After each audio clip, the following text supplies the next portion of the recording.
जल्दी जल्दी खाना बनाने लगती है। अंदर पंखे की हवा में बैठकर बोलना कितना आसान है। सब घर वाले तो ऐसे बोलते हैं जैसे यहाँ मैं फ्री में बैठी हूँ, कुछ कर ही नहीं रही। अरे यहाँ इस भट्टी में खाना बनाना कितना कठिन काम है, ये सिर्फ मुझे ही पता है। कितनी गर्मी लगती है, पहले से ही तो बाहर का टेम्परेचर इतना हाई हो गया है। राधिका जैसे तैसे खाना तैयार करती है और फिर वो सभी घर वालों को खाना सर्व करती है। कुछ समय बीत जाता है, रात हो गई थी। राधिका रसोई में रात का खाना बना रही थी। हे भगवान, मैं कहाँ फंस गई हूँ। रात हो गई, बाहर का टेम्परेचर कम हो गया है, लेकिन मेरी ये रसोई ये अभी भी कितनी गर्म है। अभी भी कितनी गर्मी लग रही है। मैं तो ना इसमें बैठे बैठे ही उबल जाती हूँ। मुझे तो अब चक्कर आने लगे हैं। परेशान हो गई हूँ मैं इसमें सुबह शाम खाना बनाते बनाते। तभी यामिनी जी वहाँ आ जाती हैं। अरे बहू, क्या हुआ, क्यों खुद से बड़बड़ा रही है? अरे माँ जी, आपको पता है ना ये रसोई कितनी बेकार है, कितनी गर्मी लगती है इसमें। मैं परेशान हो गई हूँ सच में। अरे बहू, अब हम क्या करें, छोटी रसोई है, थोड़ा देख लेना अपने हिसाब से। वैसे तो हम अपनी रसोई को घर के अंदर ही बना लेते, लेकिन तू ही देख, हमारा जो एक कमरा है वो कितना छोटा है। अब उसमें भी हम अगर किचन बना लेंगे तो फिर कितनी ही जगह बचेगी, हम सोएंगे कहाँ? इसलिए तू थोड़ा झेल ले ये सब। हाँ हाँ माँ जी, ठीक है, मैं झेल ही रही हूँ गर्मी, पर सच में परेशान हो जाती हूँ मैं तो। यामिनी जी वहाँ से चली जाती हैं। अगली सुबह घर के आंगन में घर के छोटे बेटे रोहित और मोहित आराम से बैठे हुए थे। तभी यामिनी जी वहाँ आती हैं। तुम दोनों को शर्म नहीं आती? यहाँ आराम से नवाबों की तरह बैठे हो। जो तुम्हारा बड़ा भाई है राघव, वो बेचारा सुबह सुबह काम पर निकल गया है। बस वही है एक घर पर कमाने वाला। तुम दोनों से तो कुछ काम ही नहीं होता है। अरे तुम भी अपने भाई के साथ काम पर जाया करो, नहीं तो तुम्हारा शादी ब्याह कभी नहीं होगा। थोड़ा काम वाम करो, पैसे कमाओ, जिससे हमारे घर के हालात ठीक हो जाए। अरे अगर तुम दोनों पैसे कमाने लगोगे तो हम अपना पक्का घर नहीं बनवा लेंगे। और जो बहू है हमारी, बाहर रसोई में कितनी परेशान होती है गर्मी से, उसके लिए एक अच्छी रसोई बनवा लेंगे। अरे माँ, आप देखो ना बाहर कितनी तेज धूप हो रही है। हाँ माँ, इतनी धूप में काम करने जाएंगे तो हम पक्का बीमार पड़ जाएंगे, फिर हमारे इलाज में क्या पैसे खर्च नहीं होंगे? इससे अच्छा तो हम घर पर ही ठीक है। अरे यामिनी, तू किन सांडों के पीछे पड़ी है? अरे ये एक नंबर के कामचोर हैं दोनों। रोहित और मोहित बिना कुछ कहे वहाँ से चले जाते हैं। दोपहर का समय हो जाता है। पूरा परिवार कमरे में बैठा हुआ बात कर रहा था। मैंने तो चौपाल पर सुना है कि अब टेम्परेचर और बढ़ेगा, गर्मी और ज्यादा पड़ेगी, और बारिश का तो कोई अता पता ही नहीं है। अगर बारिश हो जाती तो सच में थोड़ी राहत मिल जाती। बाबूजी, सोई में परेशान हो जाती हूँ खाना बनाते बनाते। मुझे तो चक्कर आने लगते हैं, और मेरी तो स्किन देखो, गर्मी की वजह से कितनी काली हो गई है। परेशान हो गई हूँ मैं इस गर्मी से। अगर बारिश हो जाए तो सच में मजा आ जाएगा। अरे बारिश होने से कोई मजा नहीं आएगा बहू। हमारा घर कच्चा है, फिर घर में पानी भरेगा, हमारे लिए कुछ सही नहीं है, ना ही बारिश और ना ही गर्मी। माँ जी, गर्मी ने तो नाक में दम ही कर दिया है। मुझसे तो गर्मी में खाना वगैरह नहीं बनता। और सुन लीजिए, अगर इस दोपहर में अगर कोई मेरे से खाना बनाने की बोलेगा तो मुझसे तो कतई नहीं बनने वाला।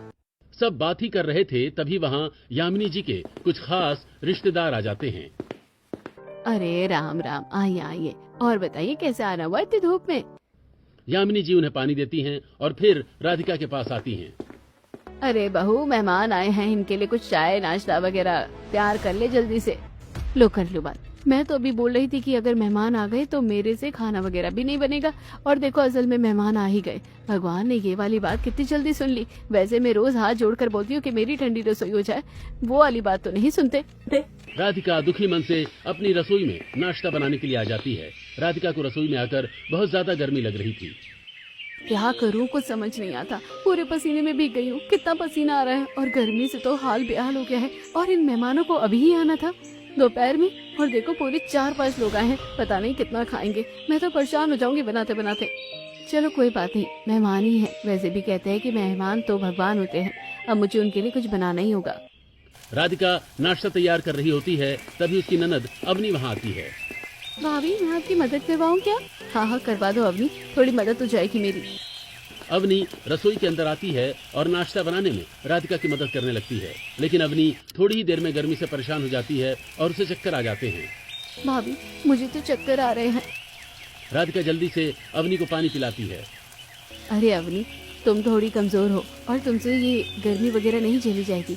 मैं तो रोज यहाँ रहती हूँ, थोड़ा बहुत तो मैं झेल ही लेती हूँ, लेकिन तुम नहीं झेल पाओगी। तुम जाओ बाहर बैठो, मैं नाश्ते की तैयारी करती हूँ।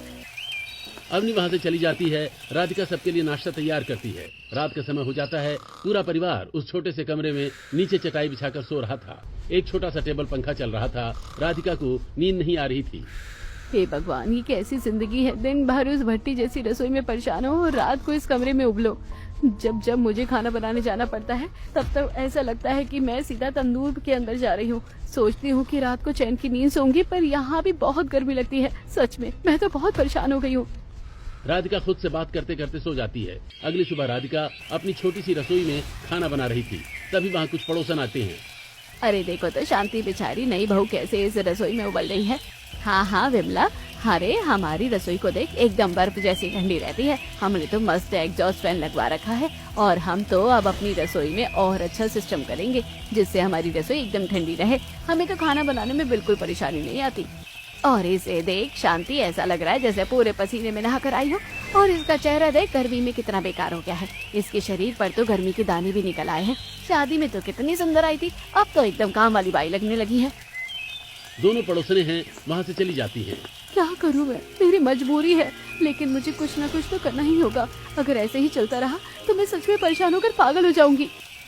कुछ समय बीत जाता है। रात हो गई थी। राधिका रसोई में खाना बना रही थी। हे राम, आज तो गर्मी ने सारे रिकॉर्ड तोड़ दिए हैं। मैं तो परेशान हो गई हूँ। मुझे तेज चक्कर आ रहे हैं, आंखों के सामने अंधेरा आ रहा है। राधिका को चक्कर आ जाते हैं और वो गिर जाती है। तभी राघव वहाँ से गुजर रहा होता है। वो राधिका को देख लेता है। राधिका, राधिका, आंखें खोलो, क्या हुआ तुम्हें? राघव जल्दी से उसे उठाकर घर के अंदर ले जाता है। सब घर वाले वहाँ इकट्ठा हो जाते हैं। राघव उसके मुंह पर पानी के छींटे मारता है। थोड़ी देर बाद राधिका को होश आता है। लो आ गया होश। अरे बेचारी उस भट्टी जैसी रसोई में खाना बनाती है ना, इसलिए बेहोश हो गई होगी। अरे बहू उठ जा, कुछ नहीं हुआ है। जा कुएं से थोड़ा ठंडा पानी निकाल कर नहा ले, एकदम ठीक हो जाएगी। अरे दादी जी, ठंडे पानी से नहाने से मेरी रसोई थोड़ी ना ठंडी हो जाएगी। मैं ऐसे नहीं ठीक होने वाली, मैं क्या करूं? अरे बहू, अब हम क्या करें, हमारी मजबूरी है, हम कुछ नहीं कर सकते हैं। और ये तेरे दोनों देवर हैं, ये एक नंबर के निकम्मे और कामचोर हैं। अगर ये दोनों भी कहीं काम धाम पर जा रहे होते तो कुछ पैसे कमाते तो आज सब कुछ ठीक हो जाता। हम एक अच्छी रसोई बनवा लेते। तुझे पता है बहू, इनकी तो ना सगाई भी नहीं हो रही। एक सगाई वाले आए थे पिछले महीने। जैसे ही उनको पता चला कि घर की हालत कैसी है और ये दोनों सांड की तरह घर में पड़े रहते हैं तो रिश्ता ही तोड़ दिया उन्होंने। इनके पता नहीं ऐसे कितने रिश्ते टूट गए हैं, लेकिन तब भी इन दोनों बेशर्मों को कुछ समझ नहीं आता। अरे माँ जी, दादी जी, अब क्या ही कर सकते हैं, जो है सो है। अगले दिन राधिका घर के दरवाजे पर खड़ी हुई थी।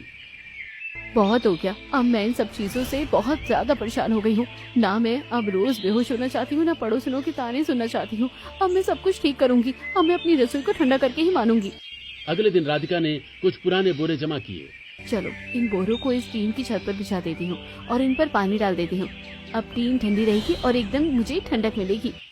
राधिका बोरों को रसोई की टीन वाली छत पर बिछा देती है और फिर पानी डाल देती है। फिर वो रसोई के अंदर आती है तो रसोई थोड़ी ठंडी हो गई थी। राधिका बहुत खुश हो जाती है, लेकिन एक दो दिन बाद धूप की वजह से वो बोरे पूरी तरह खराब हो जाते हैं। लो, ये तो धूप से पूरे खराब हो गए हैं और मैं तो इन पर बार बार पानी नहीं डाल सकती क्योंकि धूप से तो पानी तुरंत सूख जाता है।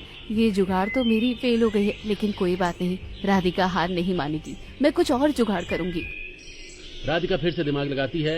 वो देखती है कि रसोई में एक छोटी सी खिड़की थी जिससे बहुत ज्यादा गर्म हवा अंदर आ रही थी। अच्छा, तो ये सारी हवा, अच्छा तो सारी गर्म हवा यहाँ से आती है। इसके ऊपर मैं गीला कपड़ा करके बोरा टांग देती हूँ।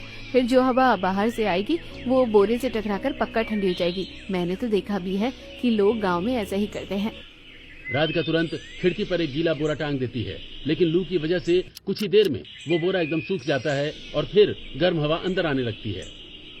लो, ये जुगाड़ भी फेल हो गई। मैं बार बार बाल्टी लेकर इस पर पानी तो नहीं डाल सकती। ये तो कितनी जल्दी जल्दी सूख रहा है। मुझे कुछ परमानेंट और अच्छा जुगाड़ करना होगा इस रसोई के लिए।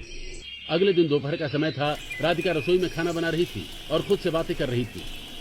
अब तो सच में सहन नहीं होता, बिल्कुल भी सहन नहीं होता। कभी कभी तो मन करता है कि सब कुछ छोड़ छाड़ कर अपने मायके भाग जाऊं, लेकिन कहाँ भागूंगी? अगर मायके गई तो माँ मुझको ही उल्टा सीधा सुनाएगी। वैसे भी माँ ने कहा था कि कभी भी परेशानी से भागना नहीं चाहिए, उसका सामना करना चाहिए। अब मैं भागूंगी नहीं, मैं इन सब दिक्कतों का सामना करूंगी। और वैसे भी ये मुझे अपने ससुराल वालों के लिए ही करना होगा। सब लोग कितने परेशान होते हैं इस गर्मी से। अगर मैं ही कुछ नहीं कर पाऊंगी तो कौन करेगा? अरे वाह, कुएं के अंदर कितनी ठंडक है माँ जी। बाहर तो इतनी गर्मी है, लेकिन यहाँ से कितनी ठंडी हवा आ रही है। अरे बहू, इसमें हैरान होने वाली क्या बात है। ये कुआं तो कितना गहरा है ना, पूरा का पूरा गहरा गड्ढा है ये। और वैसे भी जमीन के अंदर तो ठंडक होती है, इसलिए यहाँ पर भी इतनी ठंडी हवा आ रही है। अच्छा, मतलब जमीन के अंदर गड्ढे में ठंडक रहती है, ये बात है। राधिका और यामिनी जी पानी भरकर घर लौटने लगती हैं। तभी रास्ते में उन्हें एक छोटा सा गड्ढा दिखता है, जिसके अंदर जानवर आराम से सो रहे थे। अरे माँ जी, ये जानवर इस गड्ढे में क्यों बैठे हैं? इतनी गर्मी है, इन्हें कोई दिक्कत नहीं हो रही है क्या?